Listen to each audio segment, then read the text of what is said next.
All right. Well, let's go ahead and get started.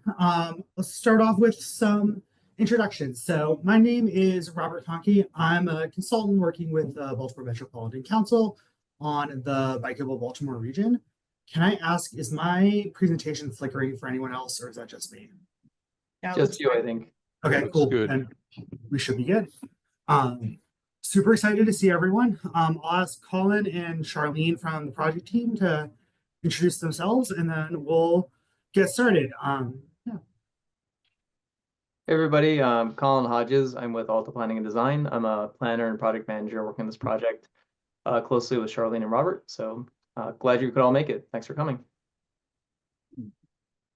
and I'm Charlene Mingus. I'm the active transportation planner at Baltimore Metropolitan Council and the project manager of the Bikeable Baltimore Region project.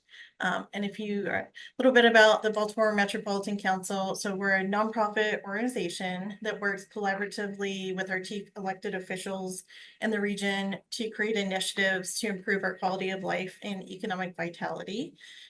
So we're the region's council of governments, and we support them by coordinating efforts on a range of policy areas, including transportation, community, environmental planning, and cooperative purchasing.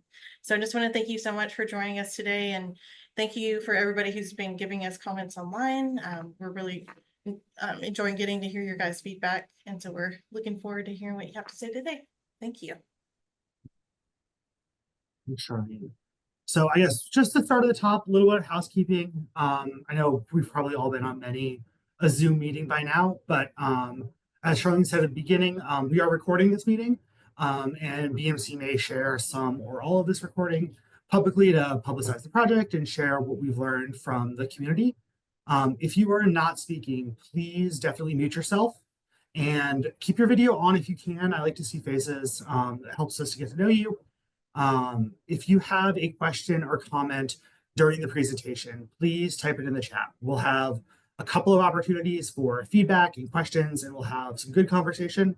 But please type any questions in the chat. And as I said, prepare to participate in feedback throughout the presentation.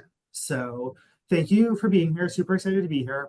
Just so we have a sense of where everyone is coming from, could you put in the chat where you live or work or bike?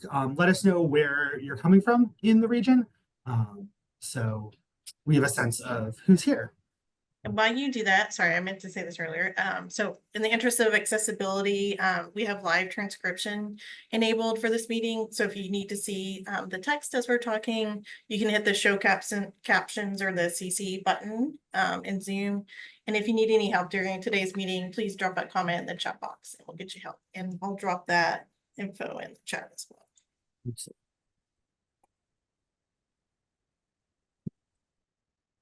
So we're here to talk about the Bikeable Baltimore region. So this is a project that we've been working on for about a year. And over that time, we've had, I believe at this point, 11 or 12 meetings with the public. We've worked with our stakeholder and advisory committees made up of our people who work for bikes in our partner jurisdictions with BMC, as well as community activist groups engaged in this space. And we've all been working towards putting together a vision for a regional bike network and a map that shows which of the current facilities and planned facilities in the region are regionally significant and are worthy of being considered as part of this regionally significant network. The exciting headliner for tonight is we have our first draft of this map, and we would like to get feedback from the community about what you see there, what you like, what you think is missing. We know that we've done our best to incorporate as much feedback and local knowledge as we can, but we're definitely relying on the folks on this call and the folks who came out to our meeting last week or earlier this week, as well as all of our online comments to give us some of that local knowledge that you have as the people who bike and live on the streets around you every day. So I'll actually let Colin go ahead and introduce the project vision and goals, and we'll go from there. Thanks, Robert. While you're doing that, I think you might have drawn like a red mark on the presentation. Yeah, I'm gonna see if I can remove that. Thanks. Yeah, so thank you all for joining, and starting out with just clarifying the vision and goals for the project. This might not be news to many of you. Many of you were probably involved in the meetings previously where we helped workshop and discuss, get feedback on some of these goals as well as the vision statement. So just reading it here, the Baltimore region will work together to create a bicycle network that expands opportunities for users of all ages and abilities. This connected network will support improved safety, mobility, and equitable access to jobs, schools, housing, transit, parks, and other daily destinations. So in order to forward that vision and implement it, we have several project goals that we've developed also in, as I mentioned, collaboration with the community and stakeholders.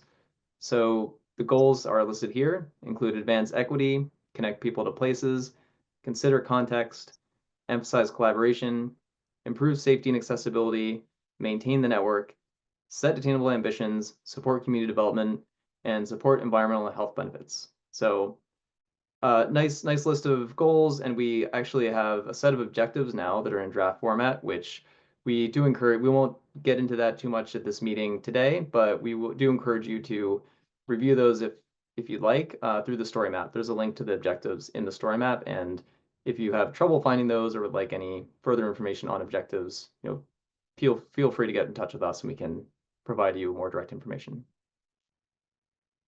Next slide.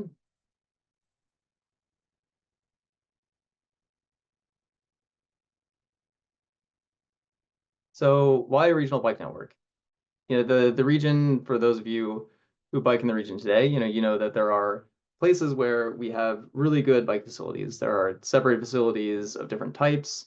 There are shared use paths, recreational assets. There are a lot of places to bike in the region, but a lot of those facilities are not well connected to each other. And a lot of the facility types, sometimes don't match up from one part of a route to another. So this is one of the main things we heard in the community feedback, and that we know through looking at the data that we have a lot of good components of a network, but it doesn't connect very well. And this makes it really hard to get around. You are trying to get from one place to another, and if you are exposed to a few high stress or difficult to bike sections on that journey, you might not make the journey at all, or you might only make it at very specific times. So through identifying a regional bike network, we can try to tie together the network, identify deficiencies, and create a strategy for elevating the sections that really do need to be included as part of a regional network, and implement them over time in partnership with jurisdictions. And ultimately, creating this network will help advance the goals that and objectives that we've developed for the project. And those sync with the vision statement and just what we've heard from the community and where we want to go as a region. Next slide.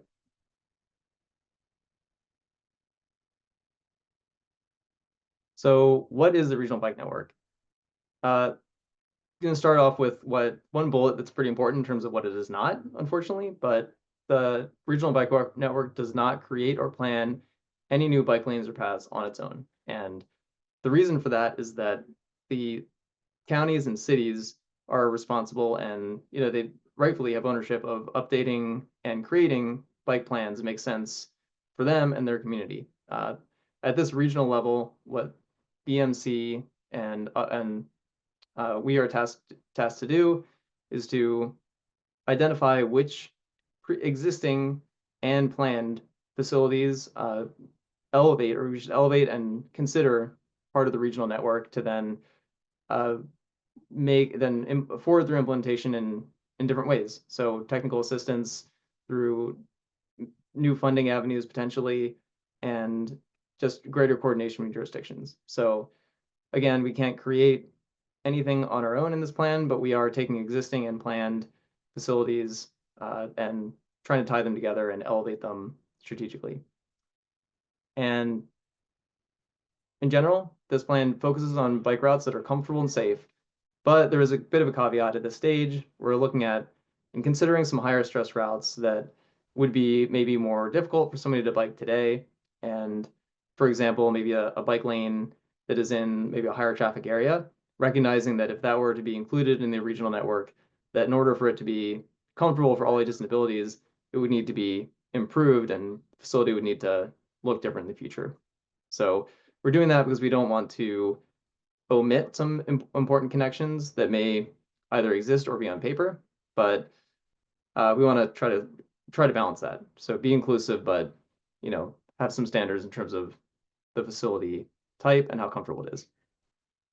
Also, crucially, the fourth bullet here, identifying gaps. So as you'll see, and as we've seen, and as many of you know from experience, there are a lot of gaps in the region in terms of bicycle connectivity. If you're trying out from one place to another, you might a bike lane might end and then pick up at another point, but you might have a big gap in your journey. So we're identifying some of those gaps and elevating some to try to get those strategically closed.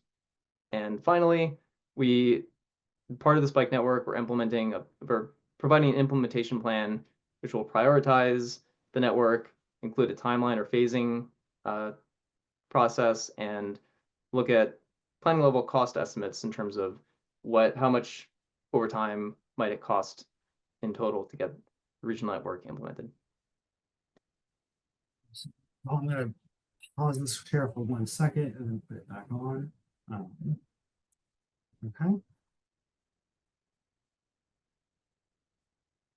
All right. Can everybody still see my screen now? Yes. Great. Okay.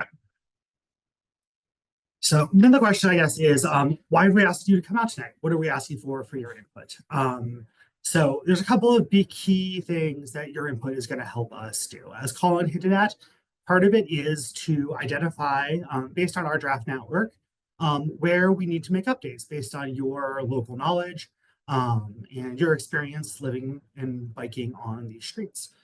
We also want to get your recommendations for implementation strategies. What can we recommend our partner jurisdictions do to try to make this network not just a plan on paper, but something that is built in reality and is something that we're all going to be able to use going forwards.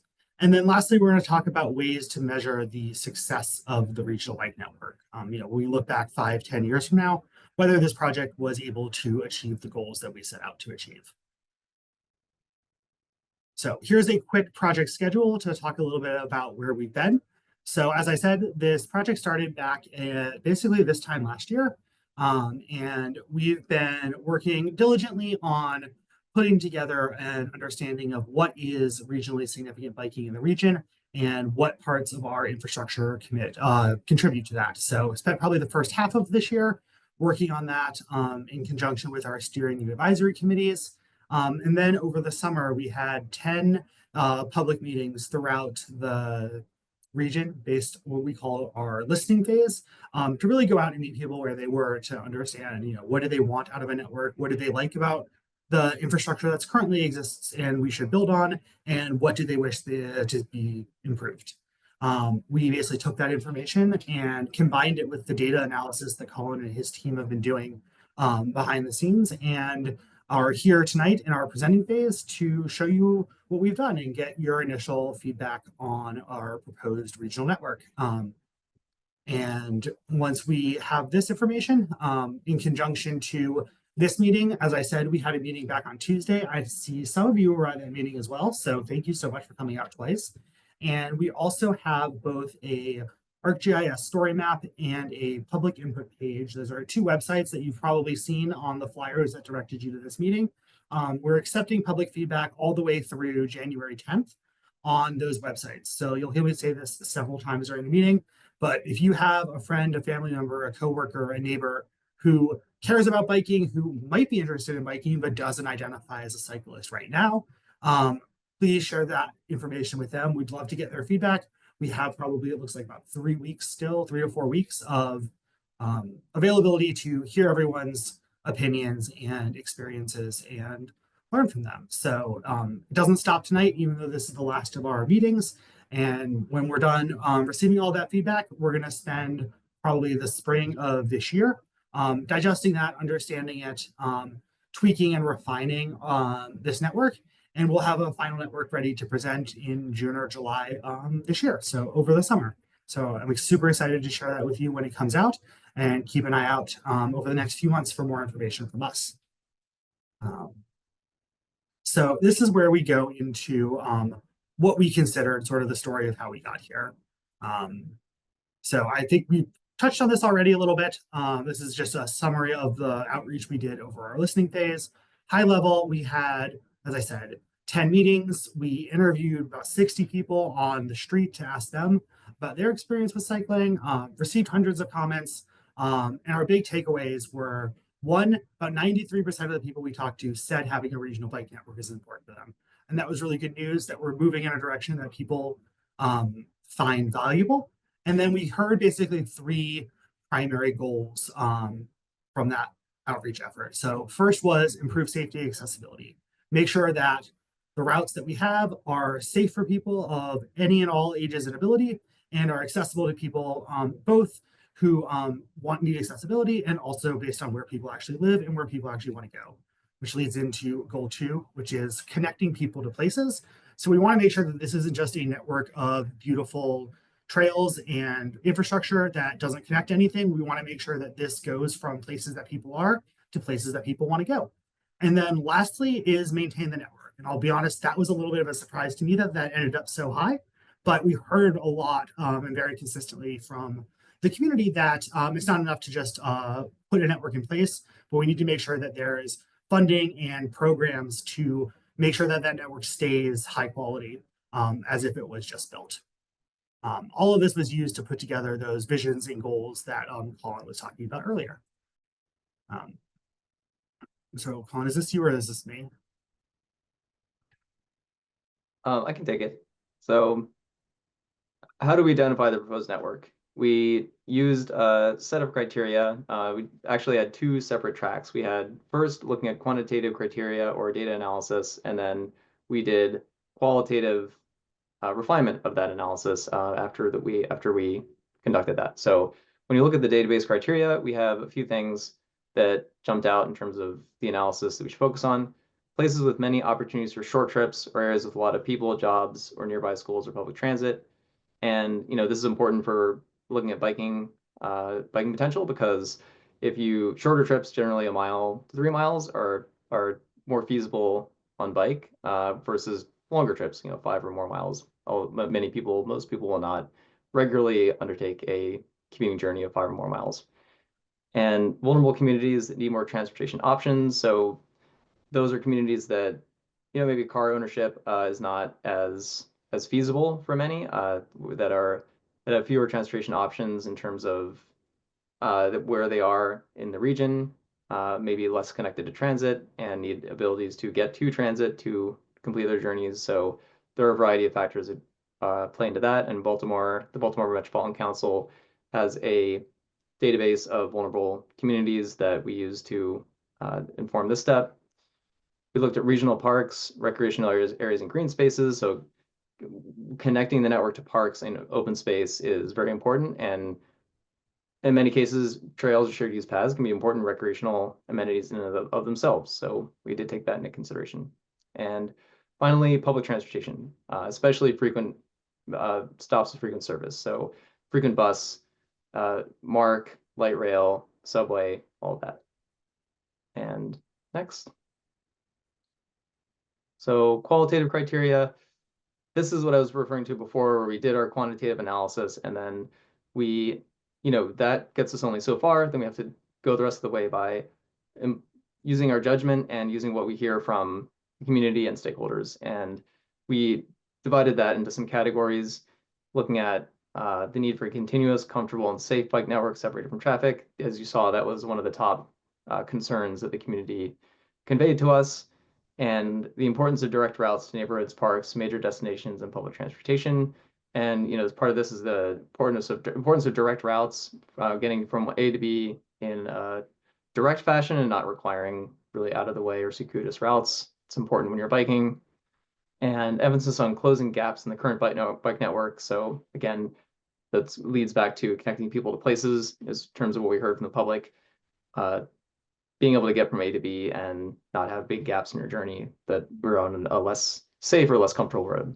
And finally, desire to increase connections to neighboring regions. So outside towards DC or towards the rest of northeastern Maryland and Pennsylvania and Eastern Shore. So looked at connecting to outside this region as well.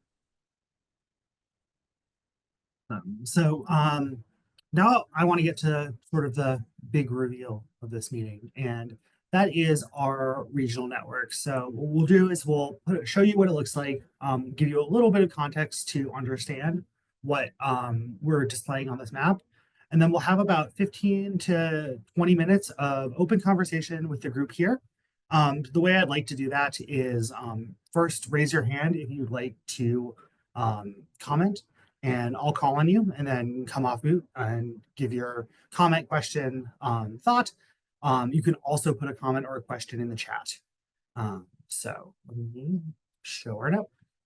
So this is the proposed regionally significant bike network for the Baltimore metropolitan region. What you're looking at here is all of the either existing or planned bikeways that have met our criteria to be considered regionally significant. And we've broken this out a couple of different ways. So the blue you see on the map is our existing network. So those are things that have already been built. And the purple is planned. So those are things that are in the plans of the local jurisdictions that they're in. So if you see a purple in Harford County, that's in their planning documents. And same with Howard, Baltimore City, or anything like that. We also divided up the network a couple of different ways. So I'll go into that on the next slide. The first is basically three classifications of bikeways. So the first is our regional level bikeways. So these are the backbone of the network. These provide direct connections across the region. They often cross jurisdictional lines. And these are sort of the heavy duty, heavily trafficked sort of major connectors in the region. The second is what we call community bikeways.